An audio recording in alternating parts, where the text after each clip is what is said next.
Welcome to DSC buddy channel. ఈ వీడియోలో అయితే మనము 7th క్లాస్ తెలుగు అన్ని లెసన్స్ అలాగే వాటి మీద ప్రాక్టీస్ బిట్స్ అయితే చూద్దాము. ఎవరైనా ఛానల్ని ఫస్ట్ టైం చూసినట్లయితే సబ్స్క్రైబ్ చేసుకోండి, అలాగే వీడియో లైక్ చేయండి. సో మనకి 7th క్లాస్లో మొత్తం వచ్చి 12 లెసన్స్ ఉన్నాయి. ఫస్ట్ లెసన్ వచ్చి చదువు పాఠ్యభాగ రచయిత వచ్చి మనకి కొరవి గోపరాజు. ఇతివృత్తం వచ్చి విద్య ఆవశ్యకత. ప్రక్రియ వచ్చి కథాకావ్యం. సెకండ్ లెసన్ వచ్చి నాయనమ్మ పాఠ్యభాగ ఇతివృత్తం వచ్చి వృద్ధుల పట్ల వైఖరి. ప్రక్రియ వచ్చి కథానిక. నెక్స్ట్ థర్డ్ వచ్చి మనకి శతక సుధ. సో ఇది అన్ని పద్యాలు. నెక్స్ట్ లెసన్ వచ్చి అమ్మ జ్ఞాపకాలు రచయిత వచ్చి మనకి టి కృష్ణమూర్తి యాదవ్. ఇతివృత్తం వచ్చి మాతృప్రేమ. ప్రక్రియ వచ్చి వచన కవిత. నెక్స్ట్ లెసన్ వచ్చి పల్లె అందాలు. రచయిత వచ్చి అచ్చి వెంకటాచార్యులు. ఇతివృత్తం వచ్చి గ్రామ సౌందర్య చిత్రణ. ప్రక్రియ వచ్చి కావ్యం. నెక్స్ట్ లెసన్ వచ్చి మనకి ప్రేరణ రచయిత వచ్చి డాక్టర్ ఏపీజే అబ్దుల్ కలాం గారు. ఇతివృత్తం వచ్చి వ్యక్తిత్వ వికాసం. ప్రక్రియ వచ్చి ఆత్మకథ. నెక్స్ట్ లెసన్ వచ్చి మనకి శిల్పి పాఠ్యభాగ రచయిత వచ్చి గుర్రం జాషువా. ఇతివృత్తం వచ్చి కళా సౌందర్యం. ప్రక్రియ వచ్చి ఖండకావ్యం. నెక్స్ట్ లెసన్ వచ్చి గ్రామాలలోని వేడుకలు క్రీడా వినోదాలు. రచయిత వచ్చి దేవులపల్లి రామానుజరావు. ఇతివృత్తం వచ్చి సాంస్కృతిక విలువలు. ప్రక్రియ వచ్చి రేడియో ప్రసంగం. నెక్స్ట్ లెసన్ వచ్చి ఏ కులం పాఠ్యభాగ రచయిత వచ్చి మనకి చెరబండ రాజు. ఇతివృత్తం వచ్చి సామాజిక స్పృహ. ప్రక్రియ వచ్చి గేయం. నెక్స్ట్ లెసన్ వచ్చి సీత ఇష్టాలు. ఇతివృత్తం వచ్చి బాలికా విద్య. ప్రక్రియ వచ్చి బుర్రకథ. నెక్స్ట్ లెసన్ వచ్చి స్త్రీలు పొంగిన జీవగడ్డ. రచయిత వచ్చి రాయప్రోలు సుబ్బారావు. ఇతివృత్తం వచ్చి దేశభక్తి. ప్రక్రియ వచ్చి గేయం. నెక్స్ట్ లెసన్ వచ్చి రాణి శంకరమ్మ. ఇతివృత్తం వచ్చి చారిత్రక వీరగాథ. ప్రక్రియ వచ్చి గేయ కథ. వీటి మీద మనం ప్రాక్టీస్ బిట్స్ అయితే చూద్దాము. ఫస్ట్ బిట్ వచ్చి చదువు పాఠ్యభాగం ఏ ప్రక్రియకి చెందుతుంది అని అడిగారు. సో చదువు పాఠ్యభాగం అనేది ఏ ప్రక్రియకి చెందుతుంది? ఆప్షన్ 1 కథానిక, ఆప్షన్ 2 వచన కవిత, ఆప్షన్ 3 గేయ కవిత, ఆప్షన్ 4 కథాకావ్యం అని ఇచ్చారు. సో కరెక్ట్ ఆన్సర్ వచ్చి మనకి కథాకావ్యం. నెక్స్ట్ బిట్ వచ్చి చదువు పాఠ్యభాగ రచయిత ఎవరు అని అడిగారు. చదువు పాఠ్యభాగ రచయిత ఎవరు? Option 1 Kodavatiganti Kutumbarao, option 2 Koravi Goparaju, option 3 Enugu లక్ష్మణ కవి, ఆప్షన్ 4 వట్టికోట ఆల్వర్ సోమన్ ఇచ్చారు. సో కరెక్ట్ ఆన్సర్ వచ్చి మనకి కొరవి గోపరాజు. నెక్స్ట్ బిట్ వచ్చి క్రింది వానిలో చదువు పట్ల ఎటువంటి ఆసక్తి లేనివాడు ఎవరు అని అడిగారు. సో చదువు పట్ల ఎటువంటి ఆసక్తి లేనివాడు ఎవరు? కమలాకరుడా, త్రివిక్రముడా, ధనుంజయుడా, వర్షుడా? సో కరెక్ట్ ఆన్సర్ వచ్చి మనకి కమలాకరుడు. నెక్స్ట్ బిట్ వచ్చి విక్రమార్క మహారాజు యొక్క పురోహితుడు ఎవరు? విక్రమార్క మహారాజు యొక్క పురోహితుడు ఎవరు అని అడిగారు. ఆప్షన్ 1 ధనుంజయుడు, ఆప్షన్ 2 త్రివిక్రముడు, ఆప్షన్ 4 మదన కాముడు, ఆప్షన్ 4 వీరసేనుడు అని ఇచ్చారు. సో కరెక్ట్ ఆన్సర్ వచ్చి మనకి త్రివిక్రముడు. నెక్స్ట్ బిట్ వచ్చి విక్రమార్కుని మంత్రి ఎవరు? సో విక్రమార్కుని మంత్రి ఎవరు మనకి? బట్టి. ఆప్షన్ 1 అనేది కరెక్ట్ ఆన్సర్. నెక్స్ట్ బిట్ వచ్చి కమలాకరుడికి చదువు నేర్పిన కాశ్మీర ప్రాంత బ్రాహ్మణుడు ఎవరు అని అడిగారు. Option 1 Chandraketudu, option 2 Chitrasenudu, option 3 Trivikramavarma, option 4 Suryanarayana Shastri అని ఇచ్చారు. సో కరెక్ట్ ఆన్సర్ వచ్చి మనకి చంద్రకేతుడు. నెక్స్ట్ బిట్ వచ్చి వక్తము అనగా అర్థమేమి? సో వక్తము అనగా అర్థము. సో ఏంటి? ఆప్షన్ 1 ఏడుపు, ఆప్షన్ 2 మసి, ఆప్షన్ 3 ఏనుగు తొండం, ఆప్షన్ 4 ముఖము అని ఇచ్చారు. సో కరెక్ట్ ఆన్సర్ వచ్చి మనకి ముఖము. నెక్స్ట్ బిట్ వచ్చి నాయనమ్మ పాఠ్యభాగ ఇతివృత్తం ఏమిటి అని అడిగారు. సో నాయనమ్మ పాఠ్యభాగ ఇతివృత్తం ఏమిటి? ఆప్షన్ 1 ప్రజాసేవ, ఆప్షన్ 2 దేశభక్తి, ఆప్షన్ 3 ప్రేమ వాత్సల్యం, ఆప్షన్ 4 వృద్ధుల పట్ల వైఖరి అని ఇచ్చారు. సో కరెక్ట్ ఆన్సర్ వచ్చి మనకి వృద్ధుల పట్ల వైఖరి. నెక్స్ట్ బిట్ వచ్చి నాయనమ్మ పాఠ్యభాగం ఏ ప్రక్రియకు చెందును? సో నాయనమ్మ పాఠ్యభాగం అనేది ఏ ప్రక్రియకు చెందింది? ఆప్షన్ 1 గేయ కవిత, ఆప్షన్ 2 వచన కవిత, ఆప్షన్ 3 కథానిక, ఆప్షన్ 4 పద్య కవిత అని ఇచ్చారు. సో కరెక్ట్ ఆన్సర్ వచ్చి మనకి కథానిక. నెక్స్ట్ బిట్ వచ్చి నాయనమ్మ పాఠ్యభాగంలో నాయనమ్మ మనమడు ఎవరు? సో నాయనమ్మ పాఠ్యభాగంలో నాయనమ్మ మనమడు ఎవరు అని అడిగారు. సో నాయనమ్మ మనమడు రవి. ఆప్షన్ 1 అనేది కరెక్ట్ ఆన్సర్. నెక్స్ట్ బిట్ వచ్చి నాయనమ్మ మంచం పక్కనున్న వస్తువులను తారుమారు చేసినది ఎవరు అని అడిగారు. సో నాయనమ్మ మంచం పక్కనున్న వస్తువులను తారుమారు చేసింది శేఖర్. ఆప్షన్ 4 అనేది కరెక్ట్ ఆన్సర్. నెక్స్ట్ బిట్ వచ్చి నాయనమ్మ పాఠ్యభాగంలో పశ్చాత్తాపం పడిన పాత్ర ఏది? సో నాయనమ్మ పాఠ్యభాగం పశ్చాత్తాపం పడిన పాత్ర శేఖర్. ఆప్షన్ 4 అనేది కరెక్ట్ ఆన్సర్. నెక్స్ట్ బిట్ వచ్చి శతకసుధ పాఠ్యభాగ ఇతివృత్తం ఏమిటి అని అడిగారు. శతకసుధ పాఠ్యభాగ ఇతివృత్తం ఆప్షన్ 1 నైతిక విలువలు, ఆప్షన్ 2 సామాజిక స్పృహ, ఆప్షన్ 3 దేశభక్తి, ఆప్షన్ 4 సంకల్ప సిద్ధి అని ఇచ్చారు. సో కరెక్ట్ ఆన్సర్ వచ్చి మనకి నైతిక విలువలు. నెక్స్ట్ బిట్ వచ్చి ఏ పద్యానికదే స్వతంత్ర భావంతో ఉండడాన్ని ఏమంటారు అని అడిగారు. ఆప్షన్ 1 మకుటం, ఆప్షన్ 2 ఆత్మాశ్రయత్వం, ఆప్షన్ 3 ముక్తకం, ఆప్షన్ 4 వస్తు నియమం అని ఇచ్చారు. సో కరెక్ట్ ఆన్సర్ వచ్చి మనకి ఏ పద్యానికి అదే స్వతంత్ర భావంతో ఉండడాన్ని ముక్తకం అంటాము. నెక్స్ట్ బిట్ వచ్చి సుమతి శతకంలోని ఛందస్సు ఏది అని అడిగారు. సుమతి శతకంలోని ఛందస్సు అనేది ఏంటి? కందమా, సీసమా, ఆటవెల్దేనా, తేటగీతేనా? సో కరెక్ట్ ఆన్సర్ వచ్చి మనకి కందం. నెక్స్ట్ బిట్ వచ్చి జన వ్యవహార నుడికారాలు పదబంధాలు లోకోక్తులను పద్య రూపంలో వ్యక్తీకరిస్తూ రాసిన ఏ రచన శేషప్ప కవికి పేరు తెచ్చింది? ఆప్షన్ 1 నరహరి శతకం, ఆప్షన్ 2 నృకేసరి శతకం, ఆప్షన్ 3 నరసింహ శతకం, ఆప్షన్ 4 ధర్మపురి రామాయణం అని ఇచ్చారు. సో కరెక్ట్ ఆన్సర్ వచ్చి మనకి నరసింహ శతకం. నెక్స్ట్ బిట్ వచ్చి నగ్న సత్యాలు శతకాన్ని రాసిన వారు ఎవరు అని అడిగారు. Option 1 Dupati Sampath Kumaracharya, option 2 Adepu Chandramouli, option 3 Alishetti Prabhakar, option 4 Ravikanti Ramaiah Gupta అని ఇచ్చారు. సో కరెక్ట్ ఆన్సర్ వచ్చి మనకి రావికంటి రామయ్య గుప్తా.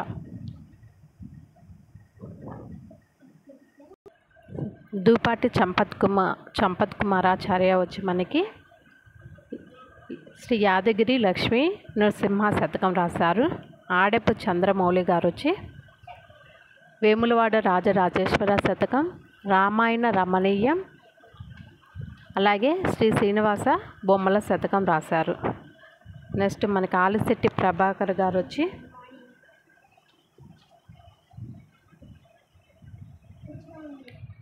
ఆలిశెట్టి ప్రభాకర్ వచ్చి మనకి ఏ శతకం రాయలేదు. నగ్న సత్యాలు శతకాన్ని రాసిన వారు వచ్చి రావికంటి రామయ్య గుప్తా.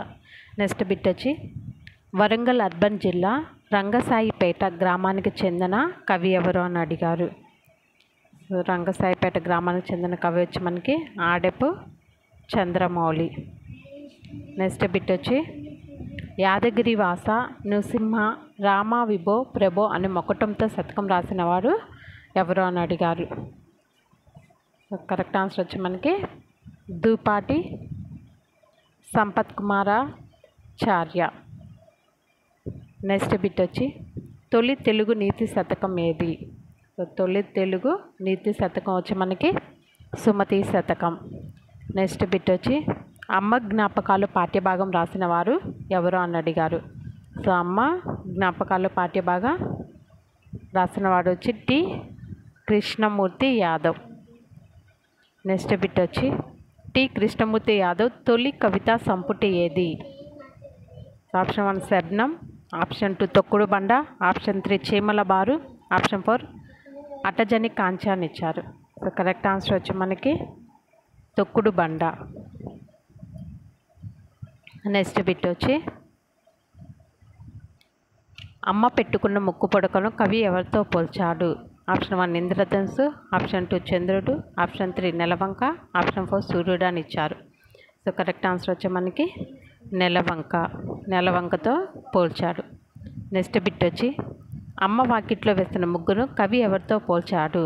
సో అమ్మ వాకిట్లో వేసిన ముగ్గుని కవి రంగులద్దిన చీరతో పోల్చాడు. ఆప్షన్ 3 అనేది కరెక్ట్ ఆన్సర్. నెక్స్ట్ బిట్ వచ్చి వంట గిన్నెలు అనే పదాన్ని తెలంగాణలో ఏమంటారు అని అడిగారు. సో వంట గిన్నెలు అనే పదాన్ని తెలంగాణలో బోర్లు అంటాము. నెక్స్ట్ బిట్ వచ్చి పల్లె అందాలు పాఠ్యభాగం ఏ ప్రక్రియకి చెందుతుంది అని అడిగారు. సో ఆప్షన్ 1 కావ్యం, ఆప్షన్ 2 వచన కవిత, ఆప్షన్ 3 గేయ కవిత, ఆప్షన్ 4 కథా కావ్యం అని ఇచ్చారు. సో మన కరెక్ట్ ఆన్సర్ వచ్చి కావ్యం.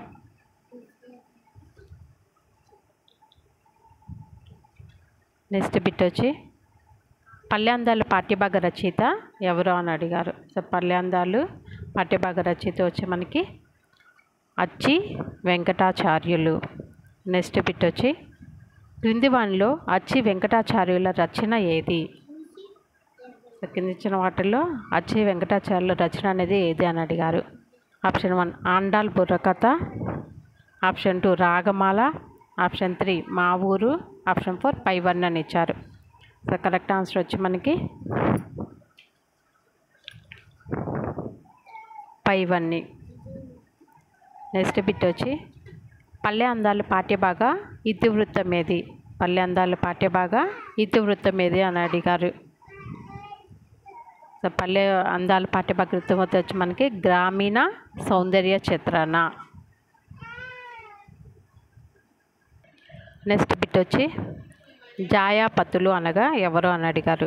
ఆప్షన్ 1 అన్నదమ్ములు, ఆప్షన్ 2 అక్క చెల్లెళ్ళు, ఆప్షన్ 3 బావ మర్దలు, ఆప్షన్ 4 భార్యాభర్తలు అని ఇచ్చారు. సో కరెక్ట్ ఆన్సర్ వచ్చి మనకి జాయాపతులు అనగా భార్యాభర్తలు. నెక్స్ట్ బిట్ వచ్చి ఈ క్రింది వారిలో 4 సార్లు ఎమ్మెల్యేగా గెలిచి నిరాడంబర జీవితాన్ని గడిపిన ఆదర్శ వ్యక్తి ఎవరు అని అడిగారు. Option 1 Potti Sriramulu, option 2 PV Narasimha Rao, option 3 Uppala Malsur, option 4 Suravaram Pratap Reddy అని ఇచ్చారు. సో కరెక్ట్ ఆన్సర్ వచ్చి మనకి ఉప్పల మల్సూర్. నెక్స్ట్ బిట్ వచ్చి మల్లినాథసురి స్వగ్రామం మెదక్ జిల్లాలోని ఎక్కడ అని అడిగారు. సో కరెక్ట్ ఆన్సర్ వచ్చి మనకి కోల్చారం. నెక్స్ట్ బిట్ వచ్చి మల్లినాథుడు ఏ సంస్కృత కవి రచనలకు వ్యాఖ్యానం రాశాడు అని అడిగారు. సో కరెక్ట్ ఆన్సర్ వచ్చి కాళిదాసు. నెక్స్ట్ బిట్ వచ్చి ప్రేరణ పాఠ్యభాగం ఏ ప్రక్రియకు చెందుతుంది? ప్రేరణ పాఠ్యభాగం అనేది ఏ ప్రక్రియకి చెందుతుందని అడిగారు. సో ప్రేరణ పాఠ్యభాగం అనేది మనకి ఆత్మకథ అండ్ స్వీయ చరిత్ర అన్న ఆత్మకథ అన్న ఒకటే. సో మనకు ఆన్సర్ వచ్చి 1 and 2. నెక్స్ట్ బిట్ వచ్చి ఆత్మకథలు స్వీయ చరిత్రలు ఏ పురుష కథనంలో ఉంటాయి అని అడిగారు. సో ఆత్మకథలు లేదా స్వీయ చరిత్రలు అనేవి మనకి ఉత్తమ పురుష కథనంలో ఉంటాయి. నెక్స్ట్ బిట్ వచ్చి ప్రేరణ పాఠ్యభాగ రచయిత ఎవరు? సో ప్రేరణ పాఠ్యభాగ రచయిత వచ్చి మనకి అబ్దుల్ కలాం. నెక్స్ట్ బిట్ వచ్చి వింగ్స్ ఆఫ్ ఫైర్ అనేది ఎవరి ఆత్మకథ? సో వింగ్స్ ఆఫ్ ఫైర్ అనేది ఎవరి ఆత్మకథ అని అడిగారు. సో మనకి అబ్దుల్ కలాం. నెక్స్ట్ బిట్ వచ్చి విశ్వాసంతో నువ్వు నీ విధిని కూడా తిరిగి రాయగలవు అని కలాంతో అన్నవారు ఎవరు అని అడిగారు. సో కరెక్ట్ ఆన్సర్ వచ్చి మనకి ఇయ్యదురై సోలోమాన్. నెక్స్ట్ బిట్ వచ్చి కలాం అన్నయ్య ముస్తఫా కమాల్ ఏ దుకాణం నడిపేవాడు? సో కరెక్ట్ ఆన్సర్ వచ్చి మనకి కిరాణా షాపు. నెక్స్ట్ బిట్ వచ్చి కలాం తమ్ముడు కాసిం మహమ్మద్ ఏ దుకాణం నడిపేవాడు అని అడిగారు. సో కరెక్ట్ ఆన్సర్ వచ్చి మనకి ఫ్యాన్సీ దుకాణం నడిపేవాడు. నెక్స్ట్ బిట్ వచ్చి కలాం ఏ శాస్త్రంపై అమిత ఆసక్తి ఏర్పరచుకున్నారు. భౌతిక శాస్త్రంపై ఆసక్తి అనేది ఏర్పరచుకున్నారు. నెక్స్ట్ బిట్ వచ్చి శిల్పి పాఠ్యభాగ రచయిత ఎవరు అని అడిగారు. సో శిల్పి పాఠ్యభాగ రచయిత వచ్చి మనకి గుర్రం జాషువా. నెక్స్ట్ బిట్ వచ్చి సందేశబద్ధమైన జాషువా రచన ఏది. సందేశబద్ధమైన జాషువా రచన ఏది అని అడిగారు. సో సందేశబద్ధమైన జాషువా రచన వచ్చి మనకి గబ్బిలం. నెక్స్ట్ బిట్ వచ్చి వర్ణ వ్యవస్థను అస్పృశ్యతను నిరసించిన జాషువా రచన ఏది అని అడిగారు. సో కరెక్ట్ ఆన్సర్ వచ్చి మనకి గబ్బిలం. నెక్స్ట్ బిట్ వచ్చి షానామా గ్రంథాన్ని పారసీక భాషలో రచించిన వాడు ఎవరు అని అడిగారు. సో షానామా గ్రంథాన్ని పారసీక భాషలో రచించింది పిరదౌసి. నెక్స్ట్ బిట్ వచ్చి శిల్పి పాఠ్యభాగం జాషువా రాసిన ఏ ఖండకావ్య సంపుటి నుండి గ్రహించబడింది అని అడిగారు. సో కరెక్ట్ ఆన్సర్ వచ్చి మనకి మొదటి సంపుటి. నెక్స్ట్ బిట్ వచ్చి ఒక అంశాన్ని విభిన్న కోణాల్లో దర్శిస్తూ సందేశాత్మకంగాను వర్ణనాత్మకంగాను భావోద్వేగంతో చేసే రచన ఏది అని అడిగారు. సో కరెక్ట్ ఆన్సర్ వచ్చి మనకి ఖండకావ్యం. నెక్స్ట్ బిట్ వచ్చి మంచి కిరీటం అనే పదంలోని సమాసం ఏది. మంచి కిరీటం మంచిదైన కిరీటం అవుతుంది. సో ఏ సమాసం అవుతుంది. విశేషణ పూర్వపద కర్మధారయ సమాసం. నెక్స్ట్ బిట్ వచ్చి గ్రామాల్లోని వేడుకలు క్రీడా వినోదాలు పాఠ్యభాగ రచయిత ఎవరు అని అడిగారు. సో కరెక్ట్ ఆన్సర్ వచ్చి మనకి దేవులపల్లి రామానుజరావు. నెక్స్ట్ బిట్ వచ్చి దేవులపల్లి రామానుజరావు గారి ఆత్మకథ ఏది. సో కరెక్ట్ ఆన్సర్ వచ్చి 50 సంవత్సరాల జ్ఞాపకాలు. నెక్స్ట్ బిట్ వచ్చి దేవులపల్లి రామానుజరావు రచించిన వ్యాస సంపుటి ఏది. సో వ్యాస సంపుటి ఏది అని అడిగారు. సో కరెక్ట్ ఆన్సర్ వచ్చి మనకి సారస్వత నవనీతం. నెక్స్ట్ బిట్ వచ్చి విషయ క్లుప్తత సరళత అనేవి దేని లక్షణాలు అని అడిగారు. సో విషయ క్లుప్తత సరళత అనేవి మనకి రేడియో ప్రసంగం. నెక్స్ట్ బిట్ వచ్చి ఈ క్రింది వానిలో జానపద కళారూపం ఏది. జానపద కళారూపం ఏది అని అడిగారు. సో కరెక్ట్ ఆన్సర్ వచ్చి మనకి తోలుబొమ్మలాట, యక్షజ్ఞానం, బుర్రకథ, పైవన్నీ. సో ఆన్సర్ వచ్చి మనకి పైవన్నీ. నెక్స్ట్ బిట్ వచ్చి ఈ క్రింది వారిలో గారడి విద్యను ప్రదర్శించువారు ఎవరు. గారడి విద్యను ప్రదర్శించేవారు ఎవరు. సో కరెక్ట్ ఆన్సర్ అనేది ఏమవుతుంది విప్ర వినోదులు. నెక్స్ట్ బిట్ వచ్చి పులిజూదం ఆటలో ఎన్ని పులులు ఉంటాయి అని అడిగారు. పులిజూదం ఆటలో ఎన్ని పులులు ఉంటాయి. సో కరెక్ట్ ఆన్సర్ వచ్చి మనకి 3. నెక్స్ట్ బిట్ వచ్చి పులిజూదం ఆటలో మేకల సంఖ్య ఎంత. పులిజూదం ఆటలో మేకల సంఖ్య 16. నెక్స్ట్ బిట్ వచ్చి అక్షక్రీడ అనే ఆటను కవులు ఏ గ్రంథాల్లో ఎక్కువగా చిత్రించారు. సో ఏ గ్రంథాల్లో చిత్రించారు. ప్రబంధ కావ్యం. నెక్స్ట్ బిట్ వచ్చి చెరబండరాజు స్వగ్రామమైన అంకుశాపురం ప్రస్తుతం ఏ జిల్లాలో ఉంది అని అడిగారు. సో ఏ జిల్లాలో ఉంది మేడ్చల్. నెక్స్ట్ బిట్ వచ్చి ఏ కులమబ్బి మాదే మతం అబ్బి అనే గేయాన్ని రాసిన వారు ఎవరు అని అడిగారు. సో కరెక్ట్ ఆన్సర్ వచ్చి మనకి చెరబండ రాజు. నెక్స్ట్ బిట్ వచ్చి చెరబండ రాజు ఏ కవిగా ప్రసిద్ధుడు. సో ఏ కవిగా ప్రసిద్ధుడు దిగంబర. నెక్స్ట్ బిట్ వచ్చి పసుపు అనే పదానికి వికృతి పదం ఏది అని అడిగారు. పశువు. పశువు అనే పదానికి వికృతి పదం పసరం. నెక్స్ట్ బిట్ వచ్చి ఏ కులం పాఠ్యభాగం ఏ ప్రక్రియకు చెందును. ఏ కులం పాఠ్యభాగం ఏ ప్రక్రియకు చెందును అని అడిగారు. కరెక్ట్ ఆన్సర్ వచ్చి మనకి గేయం. నెక్స్ట్ బిట్ వచ్చి సీత ఇష్టాలు పాఠ్యభాగం ఏ ప్రక్రియకు చెందును. సీత ఇష్టాలు పాఠ్యభాగం ఏ ప్రక్రియకు చెందును అడిగారు. సో సీత ఇష్టాలు అనే పాఠ్యభాగం మనకి బుర్రకథకి చెందింది. నెక్స్ట్ వంత పాట గల కళారూపం ఏది.